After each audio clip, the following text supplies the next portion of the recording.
তৃণমূল ছাত্র পরিষদের মহামিছিল বোলপুরে 28 আগস্ট তৃণমূল ছাত্র পরিষদের প্রতিষ্ঠা দিবস। এই প্রতিষ্ঠা দিবসের সমর্থনে বোলপুর রেল ময়দান হইতে তৃণমূল ছাত্র পরিষদের একটি মিছিল বোলপুর পথক পরিক্রমা করে বোলপুর চৌরাস্তায় শেষ হয়। এই মিছিলে তৃণমূল ছাত্র পরিষদের ছাত্রছাত্রী সহ অন্যান্য তৃণমূলের কর্মীবৃন্দরা অংশগ্রহণ করে। এই মিছিলে পা মিলালেন তৃণমূল ছাত্র পরিষদের রাজ্য নেতৃত্ব সহ বোলপুর পৌরসভার চেয়ারম্যান পর্ণা ঘোষ মহাশয় ও ওয়ার্ড কাউন্সিলরগণ। বারবার বিদ্যাসাগরের মাটি, বাংলায় রবীন্দ্রনাথের মাটি সারা দেশে লাঞ্ছিত হচ্ছে।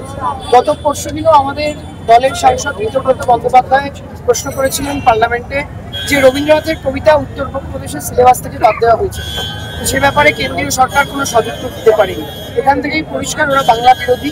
গত 1.5 মাস ধরে আমরা দেখছি যে বাংলার পরিযায়ী শ্রমিকরা বিভিন্ন রাজ্যে, বিজেপি শাসিত রাজ্যগুলোতে মার খাচ্ছেন, অত্যাচারিত হচ্ছেন, লাঞ্ছিত হচ্ছেন। এখনো বহু পরিযায়ী শ্রমিক কেউ উড়িষ্যাতে আটকে, কেউ মহারাষ্ট্রে আটকে, কেউ অন্যান্য রাজ্যগুলোতে, বিজেপি শাসিত রাজ্যগুলোতে আটকে। তাদের অপরাধ কি? তারা বাংলা ভাষায় কথা বলে। সুতরাং যে ভাষা জাতীয় সঙ্গীতের জন্ম দিয়েছে, যে ভাষা জয় হিন্দ স্লোগানের জন্ম দিয়েছে, যে ভাষা বন্দে মাতরম স্লোগানের জন্ম দিয়েছে, সেই ভাষা আজকে লাঞ্ছিত, নিপীড়িত, উৎপাটিত হচ্ছে বিজেপির দ্বারা। আজকে এই বীরভূমের পবিত্র মাটি থেকে, বোলপুরের মাটি থেকে আমরা রবীন্দ্রনাথের পা ছুঁয়ে, এই মাটি ছুঁয়ে অঙ্গীকারবদ্ধ হলাম মমতা বন্দ্যোপাধ্যায়ের দেখানো পথে এবং অভিষেক বন্দ্যোপাধ্যায়ের দেওয়া ঝান্ডাটা কাঁধে নিয়ে যে আগামী দিন বিজেপির বিরুদ্ধে লড়াইয়ে প্রথম ব্যারিকেডটা তৃণমূল ছাত্র পরিষদ। বাঘের মাটি বললেন, কাকে ইঙ্গিত করলেন?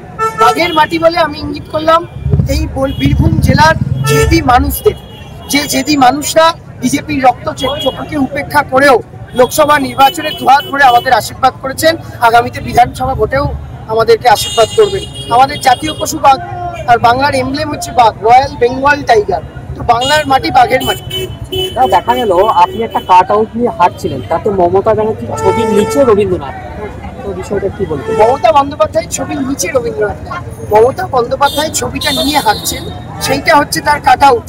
মানে মমতা বন্দ্যোপাধ্যায়ের বার্তা হচ্ছে যে আমরা রবীন্দ্রনাথের মাটির সঙ্গে, সেই বার্তাটা দিয়েছি।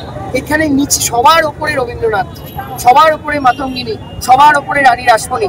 আপনাদের যাদের ব্যাড ইন্টেনশন থাকবে, আপনারা মমতা বন্দ্যোপাধ্যায়ের নিচে রবীন্দ্রনাথের ছবিটা করবেন। কিন্তু এই ভিডিওটাও দয়া করে দেখাবেন যে আমি বলেছি সবার ওপরে জনগণ মন অধিনায়ক ভারত ভাগ্য বিধাতা, সেই ভাগ্য বিধাতা কিন্তু রবীন্দ্রনাথ ঠাকুর। তাকে মাথায় রেখে আমরা এই মাটিকে শ্রদ্ধা জানিয়ে আজকে লড়াইকে শুরু করি। আপনার শখের বাড়িটি কি সুন্দর করে সাজাতে চান? চিন্তা কি, আছেই তো মুশকিল আসান। বাড়ি সুন্দর করে সাজাতে হলে প্রয়োজন টাইলস, আর টাইলস মানেই নির্ভরযোগ্য একটি নাম, যোগেন্দ্র সিং গ্রানিটো। নমস্কার, আপতাক নিউজের সব দর্শকজনকে আমরা নমস্কার জানাই। আমাদের স্টোরের প্রতিষ্ঠানের নাম হলো যোগেন্দ্র সিং গ্রানিটো। আমাদের এই প্রতিষ্ঠান নৈহাটি গরিফা, যেটা পাঞ্জাব ন্যাশনাল ব্যাংক আছে গরিফা ব্রাঞ্চ, তার ঠিক বিপরীতে আছে। আমাদের এই প্রতিষ্ঠানে আপনারা টাইলস, মার্বেল, স্যানিটারিওয়্যার, ফসেটস সব কিছু পাবেন এবং ন্যায্য মূল্যে পাবেন। আমাদের এই প্রতিষ্ঠান সব বর্গের মানুষ এবং সবার জন্য রইল। আপনারা নিশ্চয়ই আসুন আমাদের এই প্রতিষ্ঠানে। আশা করি আপনারা সবাই ডিজাইন, আজকের যুগে যত নতুন ডিজাইন আছে সব কিছু আপনারা আমাদের কাছে পাবেন। আপনাদের স্বপ্ন যেন পূরণ হোক, তার জন্য আমরা দায়বদ্ধ। নমস্কার।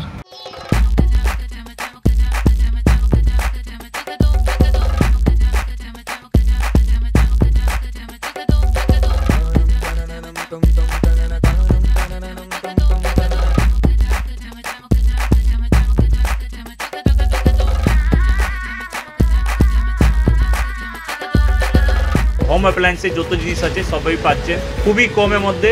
এখন 60% অফ চলছে। নৈহাটি গৌরীপুর চৌমাথা এটা পড়ছে, কেসি লাইট হাউস আছে।